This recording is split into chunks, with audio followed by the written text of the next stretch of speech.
Hi అండి, welcome all of you. Today is women's day special. ఈ particular reel ఉమెన్స్కి మాత్రమే. Okay, collective reading అండి. మీకు ఏమైనా పర్సనల్ రీడింగ్ కావాల్సి ఉంటే డెఫినెట్గా ప్రాపర్గా కన్సల్ట్ అవ్వండి. సో ఇప్పుడు చూద్దాం మీరు ఎలాంటి ఎనర్జీస్లో ఉన్నారు అండ్ యూనివర్స్ మీకు ఏం గైడెన్స్ ఇస్తుంది అనేది. ఫస్ట్ మీరు స్క్రీన్ పైన డబుల్ ట్యాప్ చేసి ఈ వీడియోని లైక్ చేయండి అండ్ ఛానల్ని సబ్స్క్రైబ్ చేయండి. ఇన్స్టాగ్రామ్లో చూసేవాళ్ళు ఫాలో చేయండి. సో చూద్దాం మీరు ఎటువంటి ఎనర్జీస్లో ఉన్నారు అండ్ మీకు ఏంటి జనరల్ గైడెన్స్ అనేది. కలెక్టివ్ రీడింగ్ అండి ఇది. ఓకే, ఇక్కడ కొంతమంది అయితే స్టక్ సిచ్యువేషన్లో అయితే ఉన్నారండి. దేంట్లో? Love and emotions. ఓకే, మీరు ఒక హ్యాపీ ఫ్యామిలీ అనేది ఎక్స్పెక్ట్ చేశారు, లేకపోతే ఒక హ్యాపీ యూనియన్ అనేది ఎక్స్పెక్ట్ చేస్తున్నారు ఒక పర్సన్ తోటి. ఓకే, అది మీ కరెంట్ పార్ట్నర్ కావచ్చు, లేకపోతే ఎక్స్ పార్ట్నర్ కావచ్చు, లేకపోతే ఎవరితో అయితే మీరు షార్ట్ టర్మ్ డేటింగ్ చేశారో ఆ పర్సన్ ఎనర్జీ కూడా ఉండొచ్చు, ఏదో ఒకటి.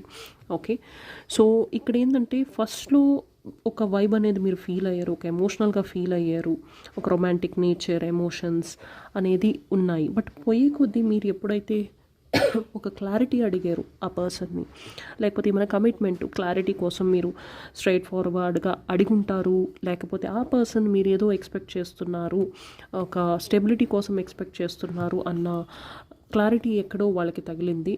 సో దాని తర్వాత వాళ్ళ సైడ్ నుంచి ఆన్ అండ్ ఆఫ్ సిచ్యువేషన్ అయితే నడుస్తూ ఉంది. ఓకే, సో ఎందుకంటే ఈ పర్సన్ యాక్సెప్ట్ చేసేదానికి రెడీగా లేరు. చేంజెస్ వాళ్ళ లైఫ్లో చేంజెస్ తెచ్చుకునేదానికి, ఒక కొత్త చేంజెస్ కోసం వాళ్ళైతే రెడీగా లేరు. అది ఏం చేంజ్? మ్యారేజ్, కమిట్మెంటు, ఒక స్టేబిలిటీ మీతోటి, అది ఎక్కడో ఒక ల్యాకింగ్ అయితే కనిపిస్తూ ఉంది. స్టక్ సిచ్యువేషన్ కూడా కనిపిస్తూ ఉంది. మీరైతే మేనిఫెస్ట్ చేస్తున్నారు ఏదో ఒక విధంగా ఈ పర్సన్ నా లైఫ్లోకి రావాలి, ఒక ఎక్స్పెక్టేషన్ అయితే ఉంది. ఈ పర్సన్ మిమ్మల్ని ఒక హై రిగార్డ్స్లో డెఫినెట్గా చూస్తారు. మీరు ఒక ఇండిపెండెంట్ పర్సన్ ఉండొచ్చు, ప్రాపర్గా ఎర్న్ చేసే కేపబిలిటీ ఉంది మీకు. పాస్ట్లో మీరు ఏమైనా వీళ్ళకి హెల్ప్ కూడా చేసి ఉండొచ్చు. ఓకే, ఫైనాన్షియల్గా హెల్ప్ కూడా చేసి ఉండొచ్చు. మీరు queen of pentacle, ace of pentacle ఎనర్జీలో అయితే ఉన్నారు.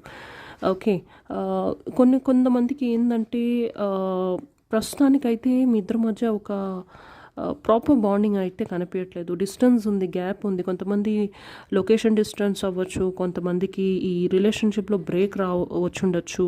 కొంతమందికి నేను చెప్పినట్టు మీరు వెయిట్ చేస్తున్న క్లారిటీ కోసం చూస్తుంటే ఆ క్లారిటీ విషయంలో డ్రాగ్ అవుతూ ఉంది మీ యొక్క కనెక్షన్ ఈ పర్సన్ తోటి. ఓకే, సో మీరు నెక్స్ట్ తీసుకోవాల్సిన స్టెప్ ఏంటి? మీకు ఒక మెంటల్ క్లారిటీ రావాలి. ఓకే, మీకు ఒక మెంటల్ క్లారిటీ రావాలి, వస్తుంది కూడా. అది కూడా ఎంతో దూరం